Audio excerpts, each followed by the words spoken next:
Yo,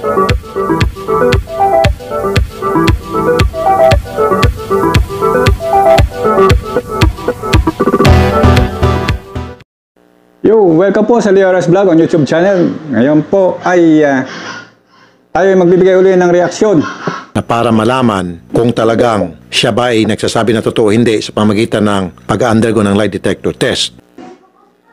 Bakit tinawag na lie detector test? Bakit? Ano ba ang dapat nating malaman? Ang kasinungalingan?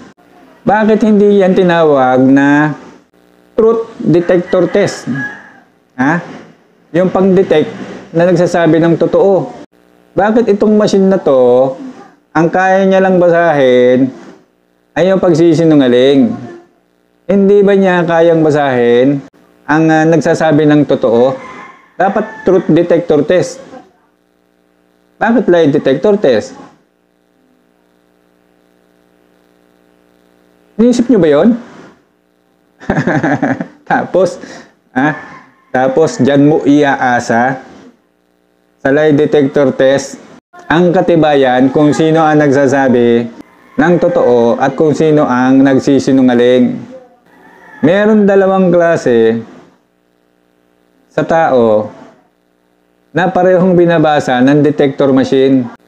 Una, sabihin natin taong ito ay nagsisinungaling. Kaya sinabi ng detector test na nagsisinungaling siya. Sabihin natin itong isang tao na to ay natatakot pero hindi siya nagsisinungaling. Inosente siya. Inosente siya sa isang krimen, halimbawa. Ngayon sinalang siya dito sa lie detector test. Yung isa talaga nagsisinungaling. Siya ang pumatay, tapos sasabihin niya hindi siya pumatay. Nagsisinungaling siya. So ang basa sa kanya ng detector test, nagsisinungaling siya. Pero yung isang tao naman, pag isinalang sa lie detector test, at siya ay hindi nagsisinungaling, dahil totoo naman nakita niya na ito yung pumatay. Pero, ang basa ng detector test, nagsisinungaling siya. Bakit? Kasi nga, may takot siyang nararamdaman. At yung takot na nararamdaman niya, yun ang nababasa ng lie detector test. At nagkakaroon ng conclusion na siya ay nagsisinungaling at hindi nagsasabi ng totoo. Kasi nga, natatakot siya. Natatakot siya na baka hindi niya masagot ng tama ang itatanong sa kanya at magkamali siya. Kasi karamihan sa mga tao, hindi lahat, ay kayang kontrolin ng kanyang sarili na huwag matakot. Kung sasabihin niya, wala naman ako nagawang kasalanan, ba't ako matatakot? So haharap ako dyan sa lie detector test. Paano kung ang isang tao, hindi siya sanay na tinatanong-tanong siya. Pero inosente naman talaga siya at wala naman siyang kasalanan. Isinabak mo sa lie detector test. May takot siya. Yung takot ngayon ang babasahin ng detector test. Kaya ang conclusion dyan, kaya ang decision dyan ng Supreme Court, ang detector test ay hindi magagamit as evidence sa korte. Kasi nga, dalawa pala ang binabasa nito. Una, ang hindi pagsasabi ng totoo ng isang tao. Gayong siya pala ang gumawa ng crime. Sa pamamagitan ng pag-iba-iba ng reaction ng kanyang skin, ng kanyang pulso. Kaya nga, may isang dalubhasang doktor sa Amerika, ang sabi niya, itong lie detector test na hindi lamang pala dapat ang tawag dyan lie detector test. Dapat ang tawag dyan fear detector test. O kita nyo na, ang mga dalubhasa sa Amerika ay hindi naniniwala na ang detector test ay yung pagsisinungaling lang ang kanyang nadedetect. Ang lie detector test ay nadedetect din niya ang takot ng isang tao. Wala kang ginawang kasalanan pero takot ka humarap sa tao, hindi ka makapagsalita. O di sasabihin ng detector test, nagsisinungaling ka. Kasi nadedetect niya yung pakiramdam mong takot ka. Yan ngayon, sa machine ng detector test, ang hindi nalinis ng nag-imbento ng detector test. O alam nyo na. Ayan, alam nyo na. I-search nyo yan sa Google. Kung iasa sa isang naimbentong machine na kahit ang Supreme Court ay nagsasabi na ito ay hindi reliable, hindi mapagkakatiwalaan dahil gawa rin lang naman ito ng tao at ito ay hindi pa na perpekto ng tao. Hindi na perpekto ng tao kasi nagkamali ang gumawa na yan, gumawa ng lie detector test na yan kasi nga dalawa ang binabasa niyan. Ang taong nagsisinungaling, nababasa niya, at ang taong natatakot, pero hindi naman nagsisinungaling. So, isa lang ang dapat na lumabas dyan. Ang basahin niya dapat, yung kung sino yung nagsisinungaling, hindi yung kung sino yung natatakot. Pati yung natatakot na hindi naman nagsisinungaling, nababasa rin niya, at binibigyan niya ng conclusion na ang taong ito ay nagsisinungaling. Doon ay hindi ka makakakuha ng tamang paghusga, ng tamang verdict, ng tamang desisyon. Alam na alam ng korte dahil pinag-aralan ng mga dalubhasa yan na hindi reliable ang lie detector test at hindi mo dapat iasa sa machine na to ang pagsasabi ng katotohanan para panigan mo ang isang katotohanan. Kung gagawin mo yan at patuloy mo yung gagawin, yung gawain na yan ay katangahan. Katangahan na maituturing dahil pinag-aralan na yan ng mga dalubhasa.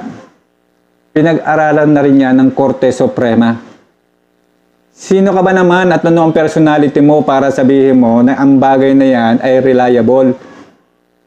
Sobra-sobra naman ng tingin ko sa sarili ko niyan. O ang tingin mo sa sarili mo na mas magaling ka pa doon sa mga eksperto na nag-aral ng defect ng detector test at saka ang pinag-aralan ng mga hurado o mga judges sa Supreme Court sa korte. Bahala ka, mag-rely ka sa isang machine, sa isang machine na ang mga eksperto ay nagsasabi na yan ay hindi reliable. Bakit pa na-invento ang lie detector test? Saan ba ginagamit yan? Hindi mo rin ba alam kung saan ginagamit ang lie detector test? Ang lie detector test po ay gusto nilang gamitin sa mga gumagawa ng crime. Pero magkakaroon po doon ng injustices. Hindi po ma-serve ang totoong justice o ang totoong due process kung ang pagbabatayan at aasahan na ebidensya ay ang machine na lie detector test. Kasi po, ang talagang pinaggagamitan ng lie detector test, ito po ay ginagamit ng mga sensitibong kumpanya. Halimbawa, may mga security agency ng mga kumpanya.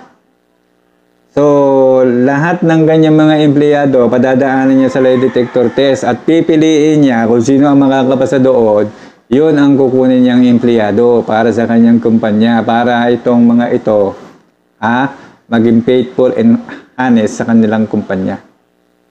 Walang data na mailalabas, dahil ang lahat ng mga nandito ay pumasa sa lie detector test. Ginagamit po yan ng mga sensitibong kumpanya, lie detector test. Para makakuha sila ng mga tauhan na magiging tapat sa kanila at yung tauhan ay hindi nagsisinungaling. Yan yung pang-testing nila. Okay lang yun, nagamitin dyan sa kumpanya, sa mga sensitibong kumpanya. Okay lang nagamitan ng lie detector test para piliin, para mapili nila, screen test nila, ang kanilang mga empleyado. Pero kung yan ay gagamitin mo sa isang crime, gagamitin mo sa kaso, ay nako, matagal ng panahon na hindi yan inaprubahan ng Korte Suprema.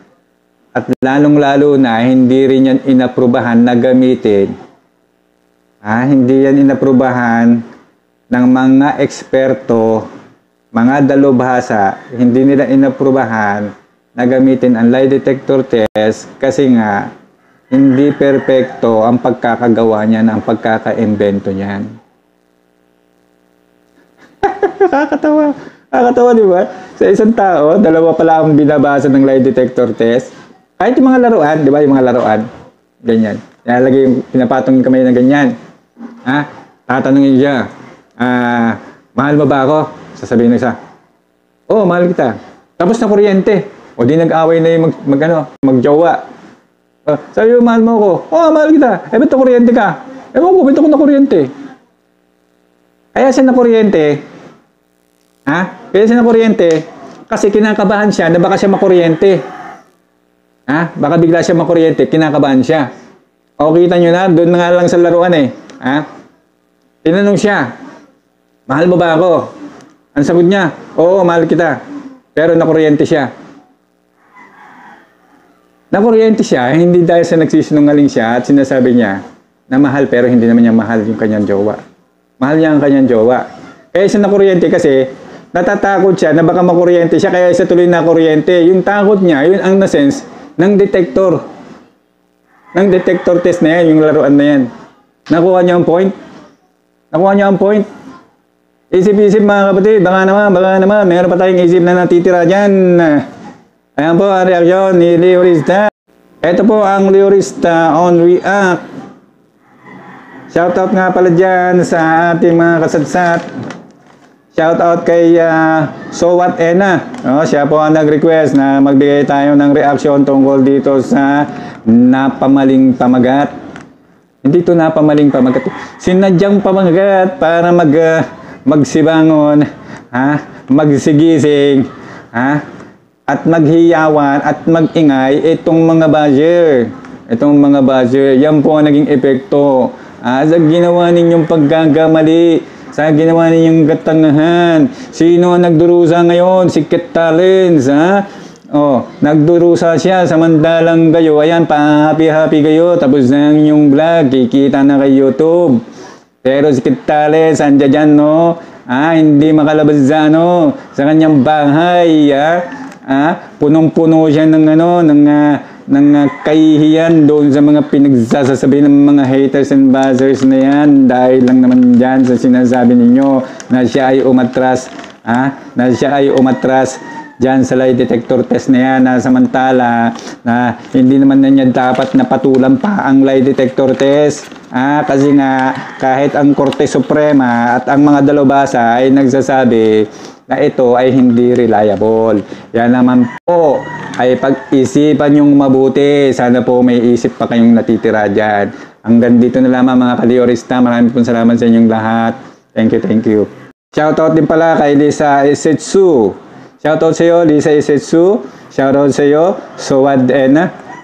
At dahil kayo ang nagre-request ng paggawa ko ng vlog na to, ito ay dinidedicate ko sa inyo. Maraming salamat sa inyo mga kasadsat.